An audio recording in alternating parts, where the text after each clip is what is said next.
அடுத்த 5 ஆண்டுகள் உங்களுடைய எண்ணமும் உங்களுடைய சிந்தனையும் வேட்பாளருடைய எண்ணமும் சிந்தனையும் ஒரே நேர்கோட்டு பாதையில் இருக்கிறதா என்பதற்காக இந்த நிகழ்ச்சி நடந்து கொண்டிருக்கிறது.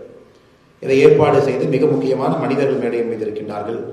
கிரடாய் கோயம்புத்தூருடைய தலைவராக இருக்கக்கூடிய அன்பு சகோதரர் குகன் அவர்கள் மேடையின் மீது இருக்கின்றார்கள். அவருக்கு என்னுடைய நன்றி கலந்த வாழ்த்துக்களை வணக்கங்களை தெரிவித்துக் கொள்கின்றேன்.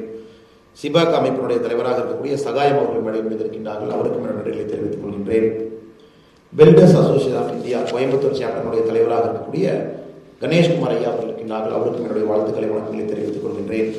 கிரடாய் அமைப்பினுடைய பொருளாளராக இருக்கக்கூடிய ராஜீவ் ராமசாமி அவர்கள் இருக்கின்றார்கள். அவருக்கும் என்னுடைய வாழ்த்துக்களை வணக்கங்களை தெரிவித்து, கிரடாய், சிபாகா, பில்டர்ஸ் அசோசியேஷன் ஆஃப் இந்தியா இதனுடைய உறுப்பினர்களாக இருக்கக்கூடிய நீங்கள் அனைவரும் இங்கே வந்திருக்கின்றீர்கள். உங்களுக்கும் என்னுடைய நன்றிகளை தெரிவித்துக் கொள்கின்றேன். ஆங்கிலமும் தமிழ் இரண்டும் மிக்ஸ் பண்ணியே பேசுகிறேங்க. சொன்னாங்க சில பேர் ஸ்லைட்லி தே கம்ஃபர்டபுள் இங்கிலீஷ்னு, நிறைய பேர் வந்து நம்முடைய தாய்மொழி தமிழ் மொழியில் உங்களுக்கு கம்ஃபர்ட்னஸ் இருக்கு. கடந்த ஒரு 3 ஆண்டு காலமாக ஏதாவது ஒரு அமைப்போடு ரொம்ப நெருக்கமாக எங்களுடைய கட்சி வேலை செய்திருக்கிறது. Last 3 years, if there is one association with which we have worked very closely together to address that sectoral issue, it should be Kirdai. Because last 3 years, multiple meetings, not only this briefing, நிறைய முறை வந்து நானா அவங்கள்ட்ட கேட்டிருக்கேன், என்னன்னு சொல்லுங்க, எனக்கு புரியல, கற்றுக் கொடுங்க, வாட் இஸ் திஸ் இஷ்யூ, எங்கேயாச்சும் பேசுறதுக்கு எங்களுக்கு ஹெல்ப்ஃபுல்லாக இருக்கும். அல்லது ஒரு அமைச்சர்கிட்ட பேசும்பொழுது நாங்கள் ரெப்ரசன்ட் பண்ணோம். ஸோ நிறைய இடத்துல was a student of this construction industry trying to understand what is the problem. The construction industry is a very complex industry. It's one of the most complex industry in our country because you have an interplay. எந்த ஒரு அமைப்புக்கும் இல்லாத ஒரு விஷயம் உங்களுக்கு இருக்கு. You have labor ministry, MSME, skill development, finance. So எல்லா இஷ்யூஸும் பார்த்தீங்கன்னா ஒரு complex interplay.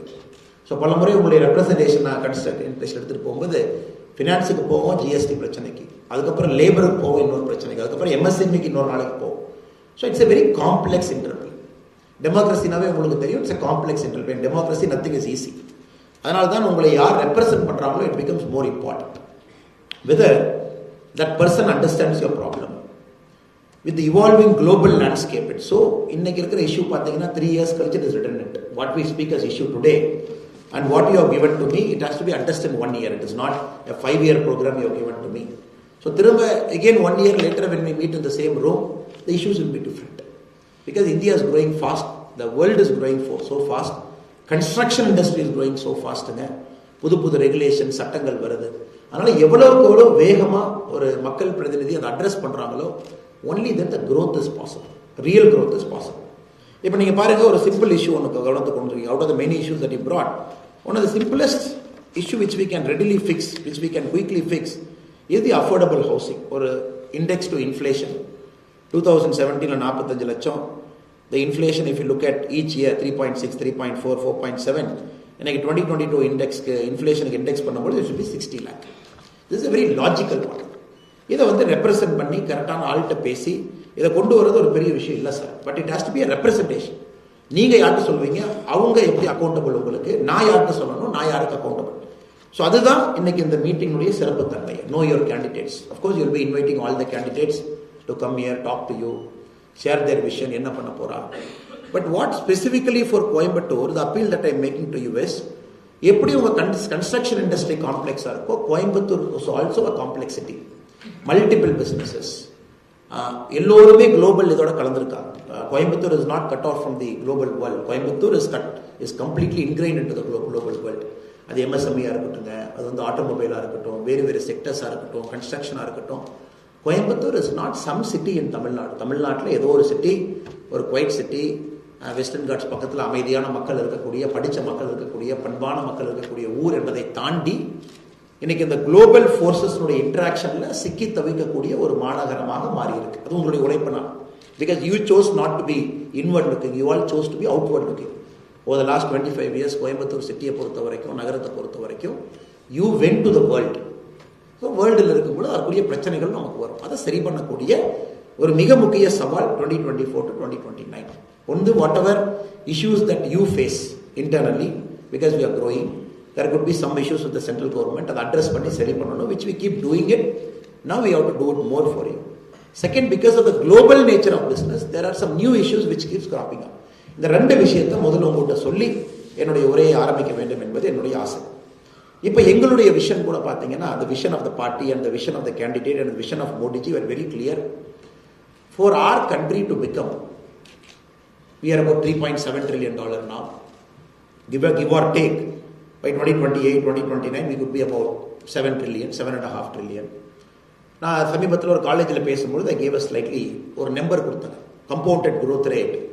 Let us imagine that we are growing at 13.5% starting from today. We are growing at 13.5% starting from today. This year 13.5, next year 13.5, 13.5 compounded growth rate. If China is growing at 4% starting from today, China will grow 4%, 4%, 4%. 2042, India and China will meet. எவ்வளோ பெரிய challenge பாருங்க. You have to grow 13.5% till 2042. China has to grow only 4% till 2042, and both of us will meet. So we have to grow 13.5% starting from today. America has to grow 4% starting from today. Both of us will meet in 2047. So இன்னைக்கு நம்ம முன்னாடி இருக்கக்கூடிய challenge, the government has to be as quick as you. The government representatives has to be as quick as you. மக்கள் பிரதிநிதிகளா இருக்கிறவங்க they have to think as quick as you. இதான் இன்னைக்கு நமக்கு இருக்கக்கூடிய challenge. Whether we are going to miss this growth bus. ஏன்னா அந்த growth bus ரொம்ப நாளைக்கு இருக்க போறது இல்லைங்க. அந்த growth bus அப்படிங்கிறது demographic dividend, young population, the median age of this country is about 34, 35, performing government, a strong government which is going to come on for the third straight time with a renewed majority. அப்படி இருக்கும் பொழுது அரசுக்கு ஒரு தைரியம் இருக்கும். If you are looking at a coalition government, a single party is not able to cross 273. ஒரு 10 பேர் சேரணும், இவங்க ஒரு 30 MP, நீங்க ஒரு 25 MP, நீங்க ஒரு 25 MP, நாமெல்லாம் சேர்ந்து ஆட்சி பண்ணலாம் அப்படிங்கிறது இந்தியாவுக்கு வேண்டாம் என்பது இந்த 10 ஆண்டுகளில் தெளிவான நம்ம முடிவு எடுத்திருக்கோம். Now one decision the public in India, the countrymen have taken is very clear. எனக்கு ஒரு கட்சி வேணுங்க, அவங்க மெஜாரிட்டியில் இருக்கணும், நான் உங்ககிட்ட கேள்வி கேட்பேன், நீங்கள் எனக்கு அக்கௌண்டபிளாக இருக்கணும். நீங்கள் எனக்கு ஐயோ என்கிட்ட மெஜாரிட்டி இல்லையே, என்னால் டஃப்பான டெசிஷன் எடுக்க முடியலையே, என்னால் ஒரு முக்கியமான ஆக்டை பார்லிமெண்ட்டில் கொண்டு வர முடியலையே, எனக்கு ராஜ்யசபாவில் மெஜாரிட்டி இல்லையே, எனக்கு லோக்சபாவில் மட்டும்தான் இருக்காங்க, த கண்ட்ரி இஸ் ஸ்ட்ரக். அது நீங்கள் ஏன்னா you are comparing to China, and China is not like our noisy democracy. China is like you come, you put a straight line, road is done, next day special economic zone happens and the growth happens. And we are looking at Europe where the public representatives are accountable. ரொம்ப accountable ஆக இருக்கக்கூடிய ஒரு democracy. இந்த ரெண்டு மாடலையும் இப்போ இந்தியாவுக்குள்ள நீங்கள் கொண்டு வர பார்க்குறீங்க. எனக்கு சைனா மாதிரி growth வேணும், சைனாவோட ஃபாஸ்ட்டாக வேணும், அதே நேரத்தில் என் பப்ளிக் ரெப்ரஸன்டேட்டிவ் அக்கௌண்டபிளாக இருக்கணும். So that is the story of last 10 years where 2014 we came to power, 2019 we came back to power with a renewed majority, 2024 we are going to come back to power with a larger majority. இது நம்ம எல்லாத்துக்குமே தெரியும் sir. I think all of us are very keen student of politics, business. நம்ம எல்லோருக்குமே நம்ம common சென்ஸை வச்சு predict பண்ண முடியும் that Modi ji is going to come back with a larger majority அப்படிங்கிறது தெரியும். இதை எப்படி நம்ம பயன்படுத்த போறோம் அப்படிங்கிறத உங்க முன்னாடி நான் வைக்கக்கூடிய இரண்டாவது கேள்வி. How are you going to utilize this growth when the growth is happening? தமிழ்நாட்டில் பார்த்தீங்கன்னா I remember 2 times I've given press statements in support of construction industry. 18th April 2023 we have issued a press statement condemning the DMK government guideline value 33% increase பண்ணிருக்காங்க. Stamp duty for certain instruments 10 times அதிகப்படுத்திருக்காங்க. இதை நான் கொடுக்கறதுக்கு முன்னாடிங்க interestingly I chat with your people. I want understand what is this issue. எதுக்கு அப்படி பண்றாங்க? ஆட்சிக்கு வந்தோடனே கன்ஸ்ட்ரக்ஷன் மெட்டீரியல் காஸ்ட் ஒரு பக்கம் ஜூம் ஆயிடுச்சு, இன்னொரு பக்கம் உங்களோட உட்கார்ந்து பார்க்கும் பொழுது இந்த கைட்லைன் வேல்யூ ஜூன் 8, 2017 கொண்டு போய் நிறுத்தினாங்க. ஏன்னா ப்ராப்பர்ட்டி வேல்யூ ஏறுது, அதனால கைட்லைன் வேல்யூ ஏற்றலாம். ஸோ கைட்லைன் வேல்யூ ஒரு அன்சைன்டிஃபிக்கா 2017 ஜூன் 8ஆம் தேதி இருந்த வேல்யூ கொண்டு போய் நிற்க வச்சிருந்தாங்க. அப்ப நீங்க என்ன சொன்னீங்கன்னா நோ பிகாஸ் ஆஃப் திஸ் நீங்க பாருங்க the guideline value is becoming more costly than the property value அப்படின்னு ஒரு ஆர்குமெண்ட் நீங்க வச்சீங்க. அப்போ உங்க ரெப்ரசன்டேட்டிவ்ஸ் வரும்போது I sat with them for 1 hour. என்ன சார் நடக்குது, கொஞ்சம் எனக்கு புரிய வைங்க, நான் இதை பத்தி கத்துக்கணும். as a student let me understand your industry சொல்லும் பொழுது I was very shocking to me. எப்படி ஆர்பிட்ரியா ஒரு அரசாங்கத்தினால ஒரு டெசிஷன் எடுக்க முடியுது, not taking the stakeholders into account was a very shocking truth to me. just like that raise பண்ணியாங்க. அடுத்தது பார்த்தீங்கன்னா திரும்ப ஆகஸ்ட் 2023 ஒரு ஃபிளாட் ரெஜிஸ்ட்ரேஷன் சார்ஜ் 9% ஆஃப் ஒரு ஃபிளாட்டை ரெஜிஸ்ட்ரேஷன் வேல்யூ நீங்கள் கொடுத்துருங்க. இப்போ ரொம்ப பியூட்டிஃபுல்லாக ராஜீவ் அவங்க எக்ஸ்பிளைன் பண்ணாங்க. Look there is a flat which is costing 50 lakhs. இப்போ 9% you do a flat charge on that 50 lakhனா வரக்கூடிய பணம் இவ்வளவு சார். இதே இதற்கு முன்னாடி அந்த 50 லட்சம் ரூபா ஃபிளாட்டை எப்படி பிரிச்சிருந்தோம்னா 7 லட்சம் ரூபா அன்டிவைடட் லேண்ட் ஷேரா இருந்துச்சு, 43 லட்சம் கன்ஸ்ட்ரக்ஷன் அக்ரிமெண்டா இருந்துச்சு.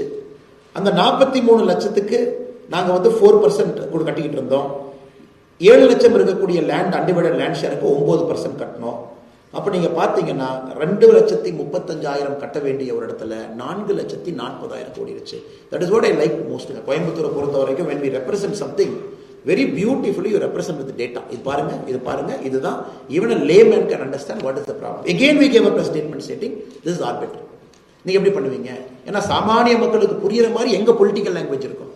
மக்கள் என்ன சொல்லுவாங்க, ஏங்க அவங்களாம் முதலாளிங்க, அவங்களாம் பில்டர்ஸுங்க, நீங்க உங்களுக்கு சப்போர்ட் பண்ணி பேசுறீங்க. இன் பாலிடிக்ஸ் பார்த்தீங்கன்னா very few people take the side of a businessman or a builder, but people don't understand you create an economy.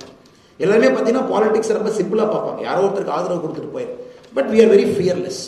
When we take a stand, we take a stand based on data. இங்க பாருங்க data அப்படி இருக்கு. நீங்க பாருங்க அவங்க suffer பண்றாங்க. எல்லாமே கடைசியில ஒரு சாதாரண மிடில் கிளாஸ்ல கிரெடாயினுடைய பில்டர்ஸ் அசோசியேஷன் ஆஃப் இந்தியா, நம்முடைய செபேகா, உங்களுடைய கோல் என்னங்க? Homes for all. That is our goal also. எல்லோருக்கும் வீடு இருக்கணும், அஃபோர்டபுள் ஹவுசிங் இருக்கணும். அது உங்களுடைய மோட்டோவே ஹோம்ஸ் ஃபார் ஆல் வச்சிருக்கீங்க. அது நடக்காது. அதற்கு எதிராக இந்த அரசாங்கம் இருக்குங்கிறதுக்காக again we released one more press release stating that please don't do this, revert back to the original model. அதுக்கப்புறம் பார்த்தீங்கன்னா December 14, 2023 we have to release one more press statement and very strong condemnation. இது எதுக்கு நாங்க 3 வெரைட்டியா பிரிச்சிருக்கிறாங்க. 3 variety composite values for building. 16,000 square feet basic composite value, 18,000 premium composite, ultra premium composite value 22,000 square feet.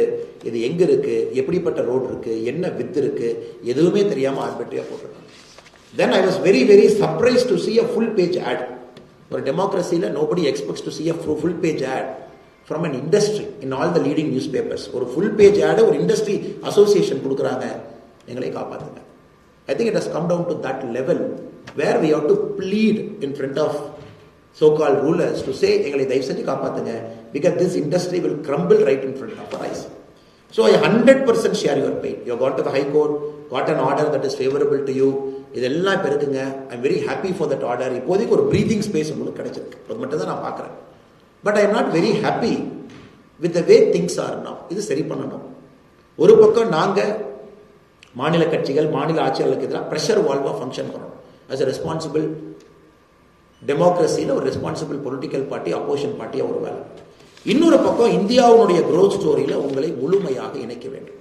நான் economic டைம்ஸில் ரொம்ப favourite எடுத்து என்ன படிப்பேனாங்க, ஆஃபீஸ் ஸ்பேஸ் அதனுடைய ஆவரேஜாக எப்படி போயிட்டு இருக்கு. எக்கனாமிக் டைம்ஸ் பார்த்தீங்கன்னா மாதம் ஒரு பெட்டி செய்தி மாதிரி போடுவாங்க. ஹைதராபாத்தில் எப்படி இருக்கு, பெங்களூரில் எப்படி இருக்கு, குர்கானில் எப்படி இருக்கு, ஆஃபீஸ் ஸ்பேஸ் இவ்வளவு கட்டியிருக்காங்க, ஒரு 20 லட்சம் ஸ்கொயர் ஃபீட் கட்டியிருக்காங்க, பாக்கி இவ்வளவு இருக்கு. நீங்களும் படிப்பீங்க, நானும் படிப்பேன். That is a very important indicator for you. But I feel very sad that நம்ம ஊருடைய சிட்டி அங்கே வரல அப்படிங்கிறது எனக்கு எப்பவுமே ஒரு பெரிய வருத்தமாக இருக்கும். Coimbatore is not there, Chennai is not there. we are not able to create so much office space.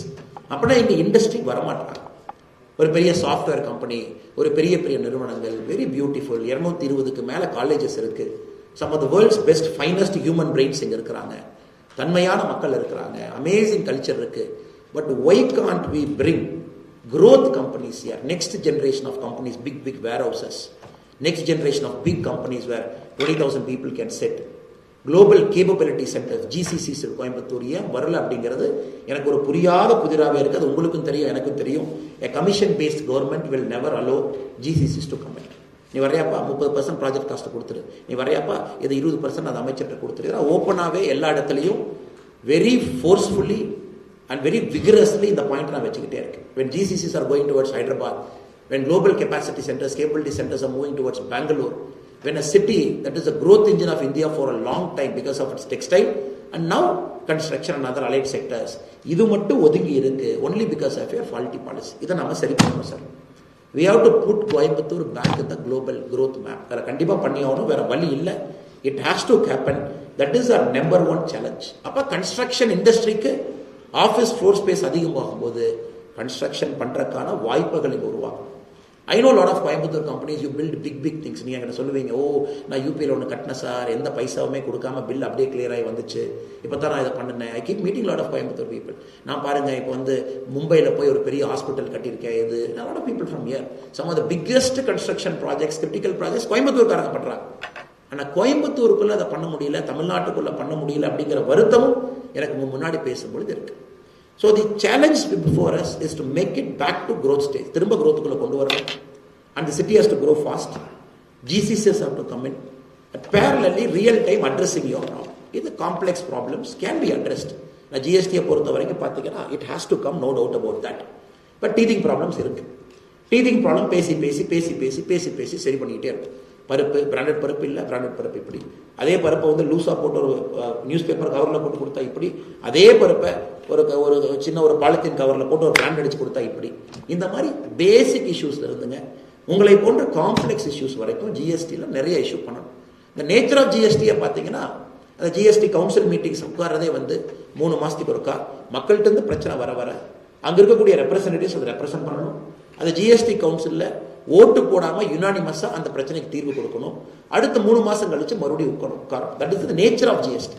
இந்த ஜிஎஸ்டி பொறுத்த வரைக்கும் பார்த்தீங்கன்னா யாரோ ஒரு ஃபினான்ஸ் மினிஸ்டர் டெல்லியில் உட்காந்துருக்காங்க, அவங்க ஒரு பென் பேப்பரை வச்சு எடுக்கக்கூடிய முடிவு ஜிஎஸ்டியில் கிடையாது. That is the beauty of GST. ஏன்னா வர வர society 2018 what looked good in GST might not look good in 2025. அது ஜிஎஸ்டி உணர்ந்தனால தான் ஜிஎஸ்டி சட்டமே வந்துச்சுங்க. 2020 பெர்ஃபெக்டா இருந்தது. Because of tariff, because of trade war, because of gate, because of WTO, because of a treaty we signed with UK, because of a treaty we signed with some country, that might become a problem in 2026. So 2024 super ah irundhukum. Adala I completely acknowledge all the pain points that you have. Idhu ore solution, we have to keep interacting, solving. நம்ம case push பண்ணணும், விகரஸா push பண்ணணும், சில இடத்துல சண்டை போட்டு push பண்ணணும். But கண்டிப்பா இந்த கேஸை புஷ் பண்ணி சரி பண்ணி கொடுக்கணும். So here my commitment to you is, I stand before you to say the construction industry has to thrive. எப்படி ஹைதராபாத்துக்கு ஒரு பேர் கன்ஸ்ட்ரக்ஷனா இருக்கு, some of the biggest builders அங்கே இருக்காங்க அப்படிங்கிறத தாண்டி கோயம்புத்தூருக்கு அந்த பேர் கொண்டு வரணும். We have to generate lot of office space. அதில் எந்த மாற்றத்திற்கு இல்லைங்க. அதில் சிறு குரு 2 பேருமே கன்ஸ்ட்ரக்ஷன் இண்டஸ்ட்ரியில் எல்லாமே இருக்கிறாங்க. There is not somebody who is sitting in this room, he will have a peculiar problem, அவங்க கூட நிற்கணும். There is somebody who is sitting in this room, you will have a bigger peculiar problem, we have to solve your problem. But only thing I can promise you is that as your public representative with your love and blessings after June 4, I can only promise you that I can represent your interest truthfully to the people in power and get it sorted out. ஏன்னா நம்ம வந்து ஒரு absent எம்பியாக இருக்க விரும்பலைங்க. இல்லைங்க நாங்கள் என்ன பண்ணுறது, நீங்கள் ஓட்டு போட்டு ஜெயிக்க வச்சிட்டீங்க, கவர்மெண்ட் வேறு யாரோ இருக்கிறாங்க, நான் எப்படிங்க செலவு பண்ணுவீங்கன்னு 10 வருஷமாக ஓட்டிட்டாங்க சார். 10 இயர்ஸாக நாங்கள் ஆட்சியில் இல்லை, ஆட்சியில் யாரோ இருக்கிறாங்க, நாங்கள் எப்படிங்க உங்களுக்கு செலவு பண்ணணும் 10 வருஷமாக ஓட்டி ஓட்டி ஓட்டி Coimbatore had a very ideologically disaligned MP also. Ideologically India ஒரு பக்கம் போயிட்டு இருக்கு, வேர்ல்டு ஒரு பக்கம் போயிட்டு இருக்கு. சமீபத்தில் ஒரு இன்டர்வியூ என்கிட்ட கேட்டாங்க, உங்களுக்கு பிஜேபி தவிர உங்க ஃபேவரட் பொலிட்டிஷியன்ஸ் எங்க இருக்காங்கன்னு சொல்லுங்க அப்படின்னு. ஐ set communist party. Somebody was shocked. என்னங்க நீங்க ஒரு ரைட்டிஸ்ட் பார்ட்டியா இருக்கிறீங்க, you are on the right side of the spectrum, how can you say with times now ஒரு இதில் கேட்கும்போது I said some of my favorite leaders are in communist party, but the only problem is the ideology is outdated. Their simplicity, their way of life, their interaction with public, அதெல்லாம் 1970, 80, 90க்கு ரொம்ப நல்லதுங்க. I stand with them because they were representing people's interest at a different point of time. But இன்னைக்கு the ideology is outdated, but still good people are in communist party நான் சொன்னேன். So அதனால் இன்னைக்கு நான் உங்க முன்னாடி பேசுறது ஐடியாலஜியை தாண்டி ஒரு கட்சியை தாண்டி நான் பேச விரும்புவது, Coimbatore next 5 years has to be completely aligned to the nation and international growth story. ஒரே அலைன்மெண்ட் தான் இருக்கணும். They cannot be a misalignment. And you cannot wait for நாங்கள் ஒரு கேபினெட் மந்திரியை கூட்டிட்டு வந்து தான் கோயம்புத்தூர்ல உட்கார வச்சு உங்க பிரச்சனையை கேட்கணும் அப்படிங்கிறத ஒழிக்க வேண்டும் என்று நினைக்கின்றோம். We have to stop that culture. Since we don't have a representative from Coimbatore, every time we are forced to bring Nirmala Sitharaman madam or Piyush Goyal ji, சண்டை போட்டு நீங்க கோயம்புத்தூர் வாங்க, சிஐஏ கூப்பிடுங்க, யங் இந்தியன்ஸை கூப்பிடுங்க, கிடாயை கூப்பிடுங்க, பில்டர்ஸ் அசோசியேஷன் ஆஃப் இந்தியாவை கூப்பிடுங்க, சிபாகாவை கூப்பிடுங்க, ஒரு நாள் நீங்க வருவீங்க, ஒரு ரெப்ரஸன்டேஷன் நாங்கள் வாங்கிட்டு அதுக்கப்புறம் நாங்கள் உங்க செக்ரட்டரிட்ட ஃபாலோ பண்ணி. I hate that culture. I hate that culture where we have to bring somebody out of their busy schedule one day. So we want a 365-day accountability. Now we are accountable to you because we take your vote. That is the beauty of democracy. Democracy accountability illinaanga the democracy will fail. Democracy basic premise is accountability. Somebody should come in the morning, phone call, emails, they should ask, why is not happening? Why this law is unfair to me? And why my problem in a fair law is not getting addressed? ஏன் grievance சரி பண்ணல? Why should I wait for 6 months? அப்படிங்கிற கேள்வி நீங்க கேட்க ஆரம்பிச்சிட்டீங்கன்னா ஒரு பாராளுமன்ற உறுப்பினராக நாங்கள் ஜெயித்து விட்டோம் என்ற அர்த்தம். அது உங்களுக்கு நான் ப்ராமிஸ் பண்றேன். That concerns of today, 1 year from now, the concerns will be different. You are intelligent, I am intelligent to know we are living in a complex global world. இதெல்லாம் நம்ம சரி பண்ணா கூட அடுத்த பிரச்சனைகள் வரும். So what I am trying to tell you is, இந்த மாதிரி பல ரெப்ரசன்டேஷன் நீங்க கொடுத்துட்டே தான் இருக்கு. எங்களுடைய கோல் என்னன்னா ரெப்ரசன்டேஷனை சால்வ் பண்ணிட்டு அந்த பிரச்சனை உங்க ரெண்டாவது ரெப்ரசன்டேஷன் இருக்கக்கூடாதுங்கிறதா என்னுடைய கோல்.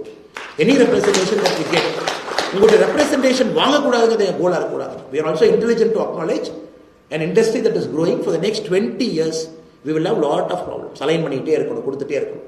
ஸோ நீங்கள் தொடர்ந்து கொடுங்க.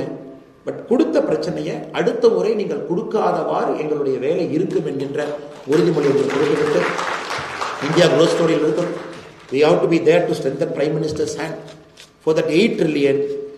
Cities have to be growth engine. அது PM ஓட vision. Cities like Coimbatore, Madurai, cities like Chennai, இந்த cities எல்லாம் growth engine இருந்தால் மட்டும்தான் அந்த $1 trillion economy of states can reach. இன்னைக்கு நீங்க பாத்தீங்கன்னா no state is closer to $1 trillion economy. No state is closer. First is Maharashtra, about $650 million இருக்கும். Tamil Nadu somewhere around $430-440 million. இன்னைக்கு நாம இண்டிவிஜுவலா $8 trillion நீங்க வரணும்னா 2 state in India should hit $1 trillion on its own. அது வந்து நம்முடைய பேசிக் assumption. When you have to hit 30 trillion by 2030, 2035, at least 10-15 states should hit 1 trillion. அப்ப நீங்க பாருங்க எவ்வளவு பெரிய சேலஞ்ச் இருக்கு, எவ்வளவு பெரிய சாதாரண சேலஞ்ச் இல்லைங்க. PM has set a very big target, very big target. 13.5% நீங்க grow பண்ணணும். உங்களுக்கு தெரியும் a nation எவ்வளவு மோசமான ஆட்சியா இருந்தாலும் இந்தியா மாதிரி ஒரு நாடு 5% 6% grow. பிரைம் மினிஸ்டர் நல்லா வந்து படுத்து தூங்கிட்டு காலையில் எந்த வேலையும் செய்யாம எல்லா கேபினெட் மினிஸ்டரும் படுத்து தூங்கிட்டு automatically the country will grow by 6%. கொஞ்சம் எஃபர்ட், கொஞ்சம் கால்ஃபுல்லாக ஆடிட்டு ஒரு கேபினெட் மினிஸ்டர் வந்து 1 மணி நேரம் ஆஃபீஸ்க்கு வந்துட்டு ஒரு மொழியில் ஒரு 1/2 மணி நேரம் பார்த்துட்டாங்கன்னா it will grow by 7%. We will understand how economy grows. இல்லை அந்த மினிஸ்டர் வந்து கமிட்டட், ஆஃபீஸ் ரெகுலராக வர்றாரு, இன்டர்ப்ளே பண்ணுறாரு, இஷ்யூ எடுக்கிறாரு, சால்வ் பண்ணுறாரு, it will grow by 7.5. When there is a person like Modi ji who is driving, it should grow by 8.5-9. Modi ji மாதிரியே state கவர்மெண்ட்டும் நமக்கு கிடைக்கிறாங்க, visionary, business minded, fast tracking, it might grow 10.5. Modi ji government மாதிரியே public representatives கிடைச்சா மட்டும்தான் we will hit 12%. இதை நம்ம நல்லா புரிஞ்சுக்கணும். அதாவது கவர்மெண்ட் ஒரு லெவலுக்கு மேல சேச்சுரேட் ஆகுது. Government cannot grow an economy beyond a certain shape and form. Public representatives should become visionary. இந்தியாவில் இந்த பிரச்சனை, public representatives are not visionary. ஒரு 72 கேபினெட் மந்திரி அல்ல ஹார்வர்டில் கொஞ்சம் பேர் படிச்சுட்டாங்க, கொஞ்சம் பேர் ஐஏஎம்ல படிச்சாங்க, கொஞ்சம் பேர் கோயம்புத்தூர் நல்ல காலேஜில் படிச்சாங்க, கொஞ்சம் பேர் ஒரு கவர்மெண்ட் ஆர்ட்ஸ் காலேஜில் படிச்சாங்க. Because of their life history they are very good, but they cannot make 12% happen. They can make, with Modi ji we can make 9-10% happen. That's a miracle. அதை தாண்டி போகணும்னா your public representatives have to be visionary, forward looking. They have to take care of their own city. அதனால தான் American மாதிரி ஊரில் பார்த்தீங்கன்னா mayors have become powerful. இப்போ இங்கே பார்த்தீங்கன்னா மேயர்ஸை டம்மி பண்ணி வச்சிருக்கோம். ஏன்னா மேயர்ஸ் பவர்ஃபுல் ஆகிட்டாங்கன்னா என்ன ஆகுங்க, அந்த எம்எல்ஏக்கு வேலை இருக்காங்க. அதனால் எப்படின்னா குடும்பாட்சி நடக்கும்போது வெரி இன்டெலிஜென்ட். குடும்பாட்சி நடக்கும் பொழுது I will not take any names. I know there are many political parties who are here. I am not going to hurt anybody's feeling. I am going to call a spade of spade. ஒரு mister X உட்கார்ந்துருக்காரு. Let us imagine mister X is the 3rd generation dynast. அப்போ நான் mister எக்ஸை sell பண்ணணும் பப்ளிக்டாகவும். Mister X is great man, intelligent man, visionary. நான் எப்படி செல் பண்ணுவேன்? மிஸ்டர் எக்ஸுக்கு பக்கத்தில் நான் டம்மி பீஸ் உட்கார வச்சா மிஸ்டர் எக்ஸ் அறிவாளியா தெரியுமா? அவர் பக்கத்தில் டம்மி பீஸ் உட்கார வச்சா என்னங்க மிஸ்டர் எக்ஸ் அறிவாளியா? பேசிக் சைக்காலஜி. இப்போ மிஸ்டர் எக்ஸ் எங்கேயாச்சும் நடந்து போவார், ஒரு சென்னைக்குள்ளே போறார். இப்போ சென்னை மேயரை விஷனராக வச்சுட்டீங்கன்னா இவங்க 3 பேர் டம்மியா தெரியுவாங்க. அப்போ அந்த மேயரை இவங்களோட டம்மியா வைப்பாங்க. So you have to understand how Tamil Nadu politics is designed over the last 35 years அப்படிங்கிறத நீங்கள் முழுமையாக உணர்ந்துக்கணும். Just to make sure somebody appears intelligent in Chennai, the whole system is made dummy. Whole system is made dummy. We have mayors who can't read 2 lines in the mayoral assembly. 2 line தமிழ்ல ஆங்கிலத்தில் அவங்களால படிக்கணும். அவங்க போய் என்ன பார்க்கை பற்றி பேச போகிறாங்க, ஸ்மார்ட் சிட்டியை பற்றி என்ன பேச போகிறாங்க, நெக்ஸ்ட் லெவல் ஆஃப் growth பற்றி என்ன பேச போகிறாங்க. So very very bad situation we are in. The urban bodies have completely collapsed. Councillor எதுக்கு ஓட்டு போட்டோம், எதுக்கு தெரியாது. கவுன்சிலர் ஓட்டு போட்டேன், ஆனால் டாய்லெட் வேலை சரியில்லையா, செப்டிக் டேங்க் வாங்கிட்டு வந்து நிறுத்த பண்ணேன், இதுதாங்க கவுன்சிலர் வேலையா? எதுக்கே ஓட்டு போட்டேன்? இல்லைங்க தண்ணி வரலைன்னா நான் பைப்பை செக் பண்ணுவேன். இன்னைக்கு கவுன்சிலர் மேயர் வேலை என்ன? கவுன்சிலர் வந்து செப்டிக் டேங்க்கும் தண்ணி கொண்டு வரலாம், மேயர் அம்மா காலையில் வந்து பார்த்துட்டு போவாங்க. அல்ல சென்னை மாதிரி பெரு வெள்ளமாக இருந்தால் மேயரும் நம்மோட வந்து வெள்ளத்தில் நிற்பாங்க. That is the unfortunate standard to which we have lower the politics. பாருங்க இவ்வளோ பெரிய பாலிடிக்ஸ். இங்கே பாருங்க நியூயார்க் பாருங்க, Michael Bloomberg now mayor, people on their own might and right. separate budget, separate vision, separate growth city. Then they align to the federal government, then they align to the national government. So each city grows. ஆனால் நாம் இன்னைக்கு புரிஞ்சுக்க வேண்டியதுங்க, மோடியினுடைய 3.0 எரால Modiji has said all people in BJP have to contest. இதுக்கு இத்தனை பேர் contest பண்றாங்க. All cabinet ministers have to contest. Piyush Goyalji have to contest. Everybody contest. எல்லாரும் contest பண்ணி you got to be a visionary politician in the ground. அதனால everybody is contesting, respecting Modiji's vision to bring public representatives also at a visionary level. அதனால உங்களுடைய அன்பு, ஆதரவு, உங்களுடைய support over the next 25 days. ஏன்னா end of the day there has to be a connection. Being a candidate in a public, it's a very sacred relationship. It's a very sacred relationship. The relationship plus secrecy பார்த்தீங்கன்னா only trust. There's nothing here. Trust. He will do something for me. He or she will represent my city to the best of their ability. And he and me will make sure my children live in a better city. இந்த மூணு தாங்க, வேற ஒன்று நம்ம எதிர்பார்ப்பு என்னங்க? இண்டிவிஜுவலா உங்களுக்கு என்ன பணம் சேர்த்து தரோம் நீங்க விரும்புறீங்களா, இல்லை இண்டிவிஜுவலா நான் சம்பாதிக்கணும் நான் விரும்புறேன்? நம்ம 3 things, basic things is a trust. நீங்க நல்லா இருக்கணும், நல்ல சிட்டியில வாழணும், குவாலிட்டி ஆஃப் லைஃப் பெட்டரா இருக்கணும். சுவாசிக்கும் போது காத்துல இந்த பார்ட்டிகுலேட் மேட்டர் வந்து 10 வருஷம் கழிச்சு நம்ம கேன்சர் வரும். ஏன் கேன்சர் வருதுன்னே தெரியாது. 15 years from now somebody will get a lung cancer. ஏன் இல்லைங்க, சிட்டியில் ஏகப்பட்ட கன்ஸ்ட்ரக்ஷன் ஆக்டிவிட்டி 10 வருஷம் நடந்துகிட்டே இருந்துச்சு.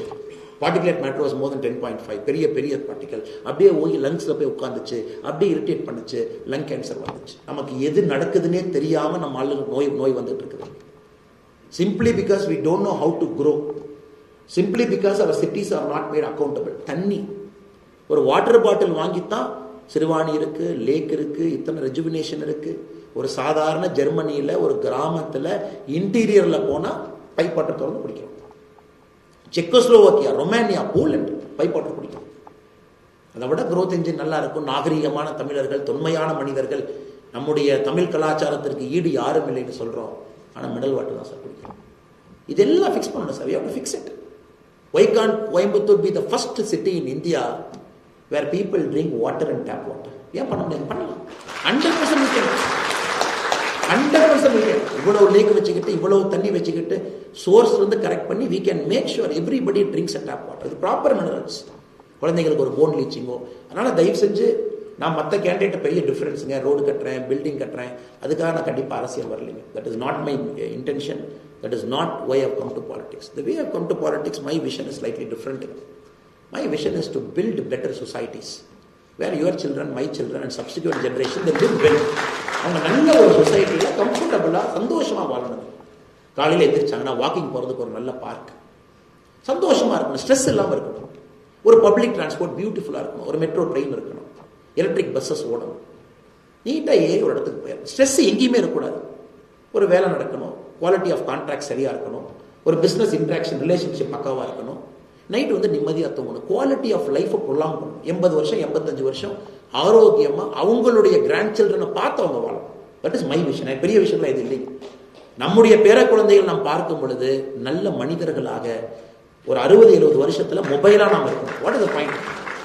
Becoming richer and becoming older and becoming unhealthier. அதுக்கு நம்ம வாழலைங்க. We have to become richer. Invariably we will become older. But my vision for you is, I will make sure you live healthier when you become richer and older. That is my commitment to you. That is my commitment. And the being healthier has become multiple things. தண்ணி, சுகாதாரம், காற்று, public transport, stress, airport. என்ன airport? என்ன பாருங்க, என்ன ஏர்போர்ட்ல கட்டிடுச்சு. Small airport, you go to Rajkot, there is a போட்டிங்கன்னா அமெரிக்காவில் போய் லக்கேஜ் எடுத்துக்கலாம். கோட் ஷேர் அக்ரிமெண்ட் இல்லை, அது இல்லை, இன்னும் 87 ஏக்கர் கிடைக்கல, எக்ஸ்பேண்ட் பண்ண முடியல, வெரி கன்ஸ்ட்ரைன்ட் இது. அதனால் இதெல்லாம் மாற்றணும் சார். நீங்கள் பேச விட்டீங்கன்னா 5 நாள் பேசிகிட்டே இருப்போம் சார் உங்களுக்கு. ஆனால் நீங்கள்லாம் யூ ஆர் பிஸியான பீப்புள். அதனால் we have to touch multiple things. Quality of living, happiness index, quality of urban infra. என்ன சார் பாலத்தை மேலே கட்டுறோம் சார், கீழே ஏதாவது ரோட்டில் போக முடியுமா சார்? எவ்வளோ குண்டு people die in accidents. I read a woman just try to evade a pothole, people fall down, lorry will run over. என்ன சார், என்ன சிட்டியில் வாழ்றோம் sir? The public representative is not made accountable. அந்த councillor FIR மேலே போடல, அந்த contractor மேலே FIR போடல, அந்த பப்ளிக் ரெப்ரஸன்டேட்டிவ் எவர் ரோட சாங்ஷன் பண்ண அவன் மேலே எஃப்ஐஆர் போடல. ஆனால் பில்லை பார்த்தீங்கன்னா எடுத்துருக்கான். People die in our country, in our state, just because they don't know why they are dying. நான் சொல்றது கண்டிப்பாக நீங்கள் ஏற்றுக்குவேன். There is absolutely zero accountability. Accountability is zero. இதை மாற்றணும் அப்படிங்கிற முயற்சி. ஸோ அதனால் உங்களுக்கு வாய்ப்பு கொடுத்த உங்கள் அனைவருக்கும் நன்றி தெரிவித்து, I can only promise you, I can represent your interest better, and I will try my best to strive to make this city a healthier city. A city where quality of life is way better than other cities. A city is where when we become older, we are healthier as well. சுத்தமான காற்று, தண்ணீர், சுகாதாரம், stress இல்லாமல் ஒரு வாழ்க்கை. Next level of urban infra where we live. So that we spend last years of our life with our near and loved ones with a degree of happiness. அதான் sir வாழ்க்கை. வேற என்ன சார் வாழ்க்கை? சம்பாதிச்ச பணத்தை எங்கே சார் கொண்டு போவோம்? Whatever we hear, nothing is going to come. After 70, we all become vulnerable. பயம், எப்போ இறக்க போகிறோம், என்ன நோய் வரும், யாருக்கும் தெரியாது. ஸோ அந்த பயத்தை எடுப்பதற்கு எனக்கு ஒரு வாய்ப்பு கொடுங்க, ஒரு நல்ல ஒரு நகரத்தை உருவாக்கி உங்கள் கையில் கொடுப்பதற்கு. உங்களுக்கு எல்லா அலுவலர்களுக்கும்